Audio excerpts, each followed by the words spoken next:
Turn left. உடனே GPS எடுத்துக்கிட்டா. நிறுத்து அவள்கிட்ட என்னத்தை கேக்குற? இப்பதான் பொண்டாட்டி உன்னோட சிறிய வந்து கட் பண்ணி விட்டேன் சாவகாசத்தை. உடனே இப்ப வந்து ஜிபிஎஸ் கூட ஆரம்பிச்சிட்டேன். சக்காலத்து இவளுக்கு எல்லாம் எத்தனை பேர் தான் இருக்காளுங்க இன்னும் இந்த போன்ல? ஜிபிஎஸ் அதுக்கு நான் என்ன பண்ணுவேன்? அவளுக்கு சொல்றதா கேட்க போறியா? இப்ப எங்க போக சொல்றா அவ? லெஃப்ட்ல என்னத்துக்கு போற? அவ சொல்றதெல்லாம் கேட்காத. நான் பொண்டாட்டியா அவ பொண்டாட்டியா உனக்கு? ரைட்ல போ. வரேன்.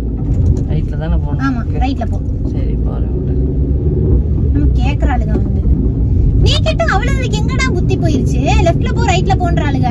அவளுங்களுக்குலாம் புருஷன் இருக்காதா? அவளுங்களுக்குலாம் வேலை இருக்காதா? ஜிபிஎஸ் அது என்ன பண்ணும்? அவளுக்கு நீ வக்காலத்து வாங்காத நரேனே, டென்ஷன் ஆயிருவேன். நேத்து தானடா சிரி கூட உனக்கு கட் பண்ணி விட்டேன். இன்னைக்கு என்னடா புதுசா ஜிபிஎஸ்ங்கற? சரி ஓகே. ஏன் இதெல்லாம் ஆம்பளைங்கள்ட்ட கேட்க மாட்டியா நீ? Turn left. நிறுத்து. அவ லெஃப்ட்ல போ சொன்னா நீ போயிருவியா? இப்பதானே சொல்றேன். அவளை கட் பண்ணி இங்கே விட்டு எரிஞ்சிட்டு என் கூட வந்து வாழ்றதுனா வாழு, இல்லனா நான் இறங்கி போறேன். ஏய் லூஸ் மாதிரி பண்ணாத நீ. சரி நீ சொல்லு எங்கிட்டு போணும்? ரைட்ல போ. ரைட்ல பள்ளம் தாண்டி இருக்குது. பள்ளம் இருந்தா பரவாயில்லை, விழுந்து செத்தாலும் பரவாயில்லை. அவ பேச்செல்லாம் கேட்டு உன் கூட என்னால வாழ முடியாதுடா. நீ வேணா அவ பேச்ச கேட்க முடியாது. விழுந்து சாவலாம் வா. போ. வா.